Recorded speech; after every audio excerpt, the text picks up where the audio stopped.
வணக்கம். நிஃப்டி பிப்ரவரி features trend update video எடுக்கப்பட்ட நேரம் மதியம் 1:50 பிப்ரவரி 11, 2026. இப்போ முதல்ல டெலிவரி பேஸ்டு ட்ரேடர்ஸ் லெவல் பற்றி பார்த்துருவோம். இப்போ டெலிவரி பேஸ்டு ட்ரேடர்ஸ் என்ன எதிர்பார்க்குறாங்கன்னா அப் ட்ரெண்டுன்னு. ஏன்னு கேட்டால் இந்த 25,913ங்கிறது வீக்லி மினி ரெசிஸ்டன்ஸ் அதை தாண்டிடுச்சு.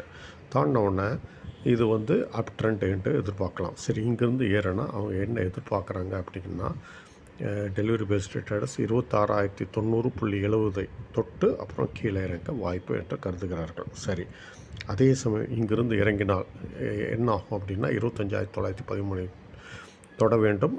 இதை உடைக்க வாய்ப்பில்லை என்று டெலிவரி பேஸ்ட் ட்ரேடர்ஸ் கருதுகிறார்கள். தொட்டவுடன் மேலே ஏற வாய்ப்பு என்று கருதுகிறார்கள். இது டெலிவரி பேஸ்டு ட்ரேடர்ஸ்க்கு உண்டான நிலைகள்.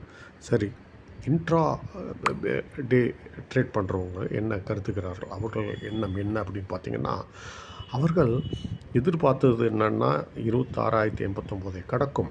மேலும் 26,193க்கும் 26,089க்கும் இடையில் ஏதாவது ஒரு நிலையை தொட்டு கீழே இறங்கும் என்று எதிர்பார்த்தது நடக்கவில்லை. ஏன்னு கேட்டால் இங்கே இந்த ஹைலேருந்து 26,089க்கு முன்னாடியே அங்கேருந்து சரிஞ்சிருச்சு. இப்போ சரிவு தொடருகிறது. இப்போ இது தொடர்ந்தால் எங்கே நிற்கும் அப்படின்னு பார்த்திங்கன்னா, இன்ட்ராடே ட்ரேடர்ஸ் 25,882 வரை இந்த சரிவு இருக்கும் என்று எதிர்பார்க்கிறார்கள். இந்த சரிவு இதை உடைக்க வாய்ப்பில்லை என்று கருதுகிறார்கள். இதை தொட்டவுடன் மேலே ஏற வாய்ப்பு என்று கருதுகிறார்கள். சரி, இப்போ இதை உடைத்தால் என்ன ஆகுது? இதை உடைத்தால் கதை காந்தல் எப்படின்னா, சரிவு இன்னும் 25,779 என்ற நிலை வரை சரிவு இருக்கக்கூடும். இதுதான் நிலைகள். இதற்கு தகுந்தாமல் உங்கள் வார்த்தகத்தை அமைத்துக் கொள்ளுங்கள். நன்றி, வணக்கம். மீண்டும் அடுத்த வீடியோவில் சந்திப்போம்.